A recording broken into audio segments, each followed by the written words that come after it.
It's the halfway point of the Presidential Cycling Tour of Türkiye, the 61st edition of this beautiful stage race up and down the Aegean coast of Turkey. And for the riders, welcome relief after the difficulties of the climbing challenges on stage 3. This one billed as one for the sprinters, albeit one or two little lumps and bumps along the way as the riders make their way out of the beautiful seaside resort of Marmaris, heading into the countryside. Just one classified climb along the way on a relatively short 130-kilometer bike ride, making their way to the ancient city of Fethiye. Treasures of Turkey intermediate sprint classification, also sprint for bonus seconds along the way.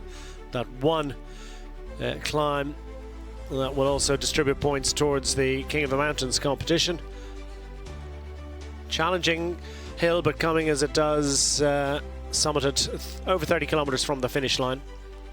Ought to be within the remit of at least some of the big name sprinters to make it back into the main field in time for a thrash down on the seafront into Fethiye.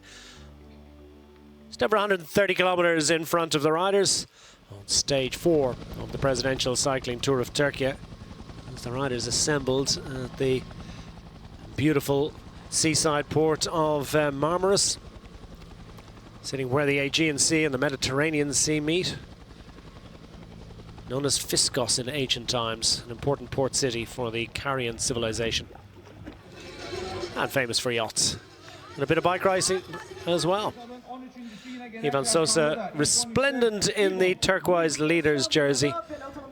Michał Pomorski in the Treasures of Türkiye sprint classification jersey, looking forward to another opportunity maybe to try and get into the break for the man in the green points jersey, Tom Krabbe, looking to add to his total of 2 stage victories already this week. And Krabbe would face fastest sprinters in the world. Sebastian Berwick will look after that King of the Mountains jersey on behalf of the overall race leader, Ivan Sosa, who's leading the climbers classification. And the great and the good assembled in front of a peloton of 155 riders. Just one non-starter on the day. The Colombian climber Juan Guillermo Martinez not going to be able to replicate his podium finish from 12 months ago. Came in 25 minutes down yesterday, and he not among those 155 riders getting set to race on this 4th stage of the Presidential Cycling Tour of Türkiye. Ceremonies completed, and the utilized rollout of Marmaris. Flag in, the riders sent on their way. Immediate investment from the large peloton of riders, and indeed a brisk pace from the start. Elevation potentially offering an opportunity for some. Lots of riders from the continental level teams looking to get involved in an early attack, an early move out front. Konya and Mulya squads all involved. Treasures of Türkiye sprint classification coming relatively early in the day, and great job done by Mustafa Taraksi for the 3rd day in succession, taking the Treasures of Türkiye sprint, and with that taking over the lead of the competition for the man second across the line. He's been leading it since day 1, but now there's quite the battle joined. Michał Pomorski now 1 point down on Taraksi in that Treasures of Türkiye competition. Eventually, a breakaway establishing itself out front. Beletta from the Team Polti Visip Malta squad, infiltrating a move that contains plenty of riders from the host nation. Team Konya represented up front by Mohamed Erkan. Also there for the Tartletto Isarek squad, Jonah Killy, American rider, 22 years of age, tapping out a solid rhythm. 2 riders for the Sportoto cycling team, the familiar figure of Ferikant Shamli, who was up front a couple of days ago, and now Mustafa Tekin involved as well, joining up with Samet Bulut, the Turkish national road race champion, Awet Aman as well for the Istanbul team. Clear of the field, led in the early stages by the team of the overall race leader, the peloton, being led by the Cooper Kern Pharma squad on behalf of this man, Ivan Ramiro Sosa.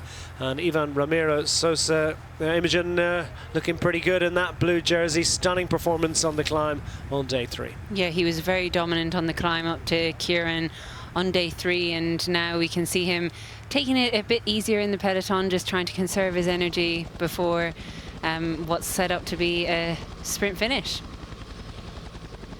Extraordinary tombs etched into the mountainside, the Dalian rock tombs, world famous of course,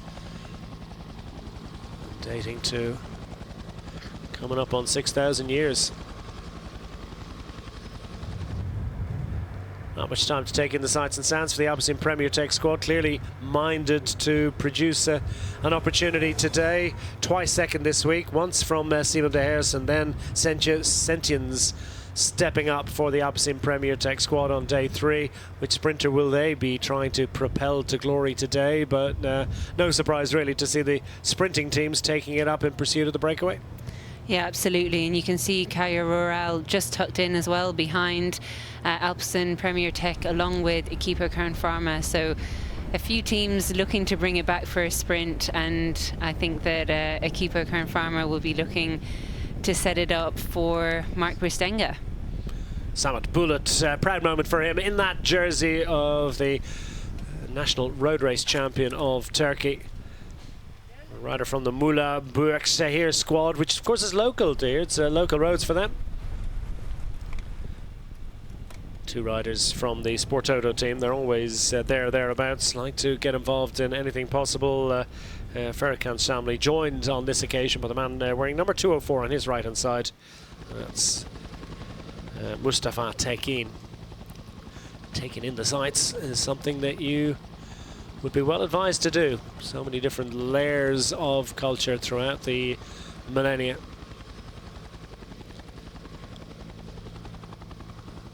Plenty of extraordinary examples of Lycian architecture to be encountered not too far from the coast.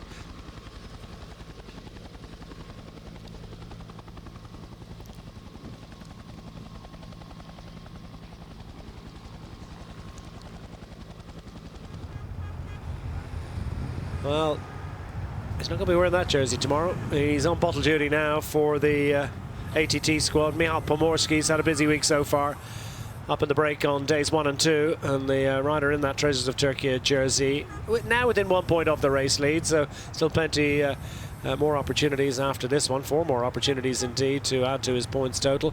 Trying to stay as cool, calm and collected as possible.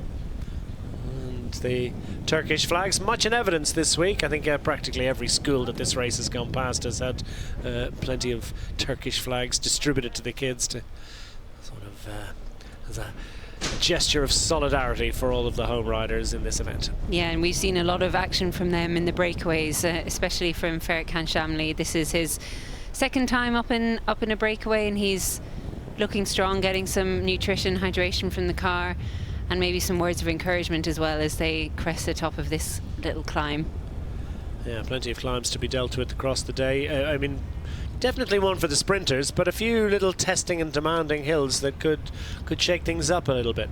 Yeah, and it remains to be seen how the teams ride those climbs. They could do it at a hard pace, they could just keep it at tempo. So that will really decide what happens for the sprinters on a day like today.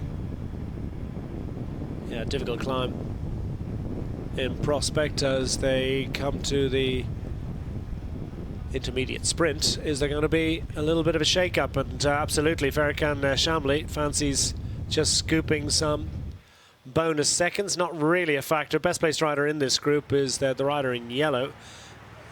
3rd from the back of the group here, but Awat Aman is over 8 minutes in arrears, so 3 bonus seconds taken there. More for bragging rights really among the local riders, and just to show the jersey and just show what you're capable of. So all smiles amongst the breakaway riders. Now they'll settle in to the job of trying to retain as much of their 2-minute advantage as they possibly can for as long as possible. Yeah, absolutely, but the peloton is pulling behind, and I'm sure won't want this breakaway to stay away all day. They'll be looking to bring it back for a sprint. There's some teams that are really hungry for that, like Team Flanders-Baloise with Tom Krabbe. They'll want to bring the breakaway back and just make sure that they can deliver him to perhaps a third win, a hat-trick here at the Tour of Türkiye.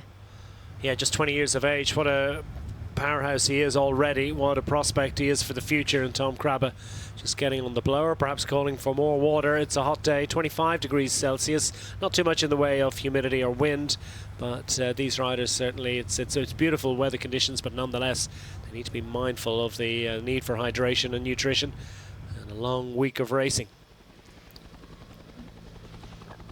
Yeah, absolutely. They'll be having to stay on top of all of that hydration, because any little percentage of dehydration can really affect the sprinting capabilities at the end, even losing your electrolytes. So they won't have time to take in these beautiful views that we're seeing on our cameras right now.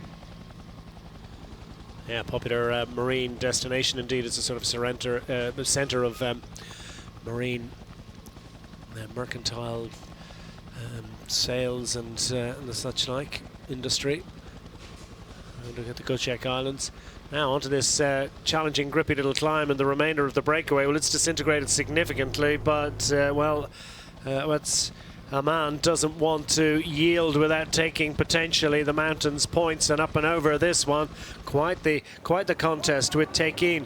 So will Tekin manage to just about overhaul? He does indeed. It was a nice little ambush there by Mustafa Tekin. At one stage it looked like Awet Aman had done enough to take the mountain's points, but it was for the Sportoda cycling team, Mustafa Tekin first across the climb, but the main peloton behind, just a handful of seconds behind, almost immediately absorbing the remaining riders from that breakaway, up and over, plunging towards the coastline again. It's a haul of points taken from Mustafa Tekin, but he's back in the fold. Yeah, and there's a really challenging set of little digs coming up now. They're not really classified climbs in any capacity, but really ones that can sap the sprinter's legs. So it's a real effort going on here from Cofidis as they enter into that challenging section of the race. Yeah, big push on from the Cofidis squad. Clearly they're trying to create something. Didn't work out quite as they might have hoped for on the climbs yesterday, but if at first you don't succeed, find a different way. Yeah, absolutely. And there's a few different teams that will be coming into today with looking for a bit of revenge after having maybe not a successful day yesterday, and Cofidis is definitely one of them, with Sergio Samitier and Emmanuel Buchmann pulling on the front there for the team. Peloton fracturing on that climb, but they've more or less put it back together again. Inside 30 to go, and the next little ramp beckoning.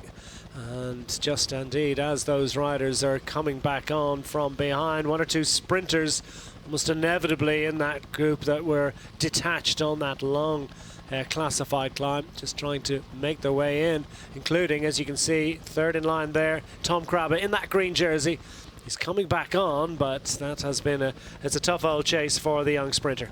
Yeah, and it would have been really difficult for him to get back on his own, which is why he's lucky he's got some teammates there who can pull that in for him, pull that gap in for him, and he'll have lost a bit of his top power just with that effort. So it'll be, yeah, it remains to be seen how he can actually tackle that finishing sprint. But as you can see here, with the help of his teammates, he is getting back to the peloton. Yeah, problem solved in fine fashion by the Team Flanders-Baloise squad. Tom Krabbe will be relieved about that. Indeed, Senta Senchens is there as well. They were first and second across the line 2 days ago. They'd like to try and repeat that. Senchens would like to reverse the order, but at least be in the top two at the end of the day. He's back in the fold, but still the Cofidis squad continued to pile on the coal. Emmanuel Buchmann on the front has not been found wanting in recent kilometres.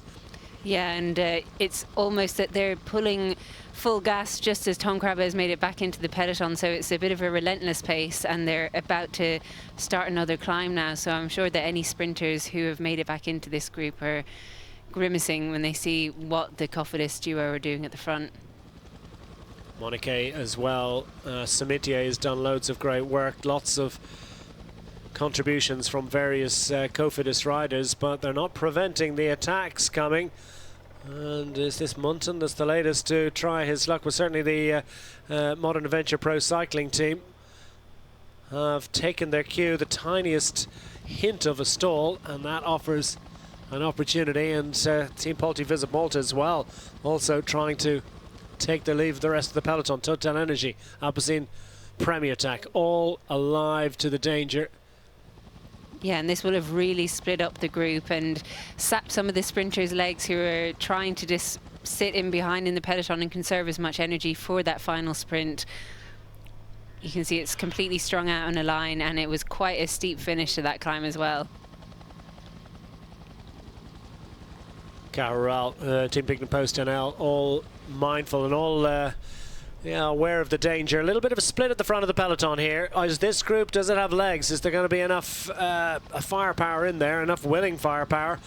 Quite the fracture, but on this descent, main peloton behind needs to get going, because this is a sizable group, albeit just 19 kilometers from the line. Another little bump or two along the way that could offer potential for this group. Yeah, exactly. After this downhill, you're going right into another little kicker, which is not going to give anybody time to recover in that peloton behind after that full gas effort on that previous climb. Well, the peloton large in number over the top of that that little gripper, and that one looks to me, we're not seeing much in the way of contribution to the modern adventure pro cycling needs. Are we going to see riders start to ride through? The peloton not quite on just yet, and one or two just trying to clip across. Almost impossible to stay on top of the pedals, I think, on this descent. It's an extremely fast piece of road. As you can see, it's freewheel territory for the riders. It's about sitting in the slipstream and not letting that wheel go in front of it. Yeah, they're tucking in as air as possible, trying to take as much advantage and recovery as they can out of this descent. And it looks like the Modern Adventure Pro Cycling teammate behind in this group is doing that pretty well as well. He's just hydrating, tucking in. Well, that one's solved as we take it down towards the finish line. All of those climbs behind them, and all of the main big name sprinters still involved here. Pomorski takes it up on the front of the peloton. So they approach the 3 kilometers to go point, which is a major objective for the general classification contenders. Through and safely through this one, they'll get the time of the group they're in should they encounter any mishap between now and the finish line. They'll leave it up to the sprinters from now as the Astana squad move up on the right hand side. Number 2 is Davide Ballerini, 7th across the line in this equivalent stage. Fully 9 years ago, the last time we had a sprint finish into Fetier. It's Pomorski on the front in that white jersey, who's trying to organise something today for his sprinter Dominic Neumann. Yeah, and here they've just taken a right-hand turn, and they're going to turn again left here soon. And teams are getting set up and finding each other just within this last 2.5K, trying to set up for a perfect sprint. 2.5 kilometers to go. That bunch is large in size. Not too many have been detached in a permanent state today. And Michał Pomorski driving along in the front as Team Visit Malta wait their cue to try and get something organised for Giovanni Lunardi. TT Investment squad of a couple of riders in the top couple of positions. Meanwhile, the big name sprinters, likes of Tom Krabbe and others, wait, lurking in the wheels, waiting for their time to shine. Here come the those colours, the white jerseys with the yellow flash and the blue piping and striping as well from the Team Flanders Balwas team. They have that green jersey sitting at about 25th on the right hand side of your picture at the moment, trying to stay out of the wind as much as he possibly can. On the left hand side, it's the Caja Rural squad, a couple of riders in front of Fernando Gaviria. Well, it's the orange colours of the Euskaltel Euskadi team. They have Hennekan, a French sprinter for them. Today, is he nicely positioned? Well, this is going to be the late show. 1,600 meters remaining on the cobble lock, heading towards Fetier. Yeah, and you can see there the World Tour teams of Alpecin, Premier Tech and Picnic Post NL trying to set up for their sprinters. I think Alpecin, Premier Tech, you can try and go for Sente Sentjens and Casper Van Uden for Picnic Post, and they're really finding each other, and the pace is really picking up here. You can see teams forming really good groups within the peloton. Bardiani move up on the right hand side as well. Those sky blue colours, familiar, not that different really from the Astana team that are thereabouts with them as well. Bardiani have Luca Colnaghi, 7th on day 2. It's Ballerini for the Astana team. Meanwhile, Caja Rural, 2 on the front, and Gaviria sitting further back in the line. The Equipo Kern squad as we go under the kite and head into the final 1,000 metres. The MBH squad also want to try and get involved here. They've got Davide Persico, lots of Italian sprinters hereabouts. Krabbe is also just bottom of your screen, jostling left and right. Lots of riders to overhaul between now and the finish line at this point. It's a late run for glory potentially for the Total Energy squad, with Dubé trying to set something up for Jason Tesson. Well, where have they got, and where is their sprinter going to come from here? Launch from long range at this point. Team Flanders Baloise have a rider second in line. Still, we've got Krabbe at the bottom of our shot in that green jersey. Just going to try and take a launch up through the line from Alpecin Premier Tech. Well, inside 400 metres to go. It's going to be a typical and familiar long-range reach out for Fernando Gaviria. The Caja Rural man trying to surprise everyone. It's not going to quite work out on this case. It's going to be ambushed as it's a wonderful surge to the line. Persico, is he going to get there in time, or is it going to be? No, it's Anielkowski that gets up for glory for the Team Cofidis squad. Stanislav Anielkowski from Cofidis, after wonderful teamwork through the day, has emerged through the crowd at the death to take an extraordinary success. A wonderful victory for Team Cofidis, and from Stanislav Anielkowski is up to congratulate him on that one. Was sent ascensions quickly up to say that was a perfect job done by the Cofidis squad and by Stanislav Anielkowski. Yeah, absolutely. They were working together really as a team towards that for the last 20 or 30k, and fully selfless efforts from his teammates to set that win up. And what a sprint it was.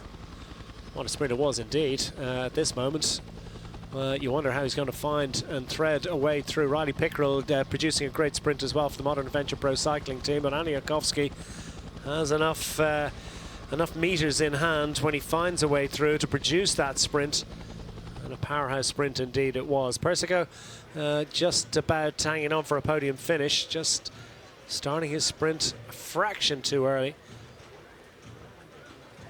Krabbe and some of the others pretty much out of it.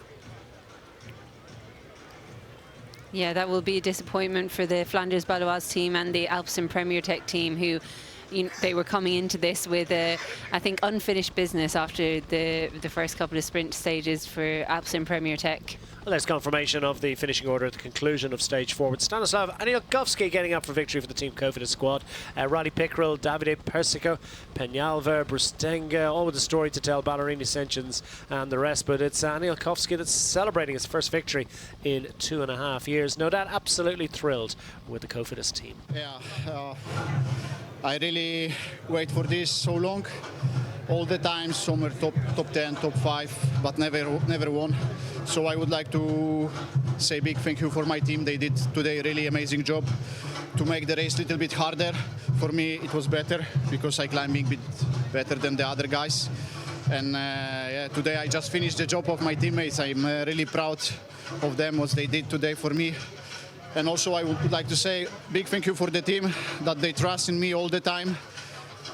And I also never give up, and today, finally. You also never give up when you were almost boxed in on the left. Yes, I was almost boxed in. I think 1K to go. I say again, again, probably I cannot sprint, but luckily this time I find the good way, and I could finish. Is it like a reset in your career? I hope so. I hope so, that this gives me more confidence for the next sprints, and finally I could unblock myself. Thank you. Thank you so much. String of top 10s in his career, but a first victory since his brace of successes in the Tour of Hellas on the other side of the Aegean back in 2023. He gets the wonderful, beautiful prizes donated here by the local finishing committee in Fetia. The local Dastar scarf, which all of the riders were given as well, local to Fetia. Beautiful thing.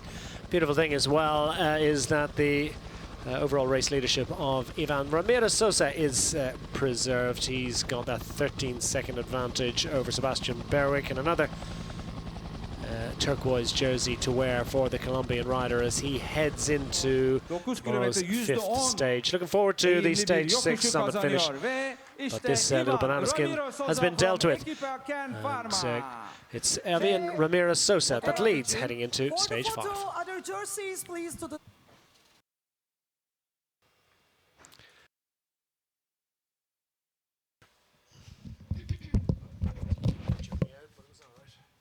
Slightly butchered my out.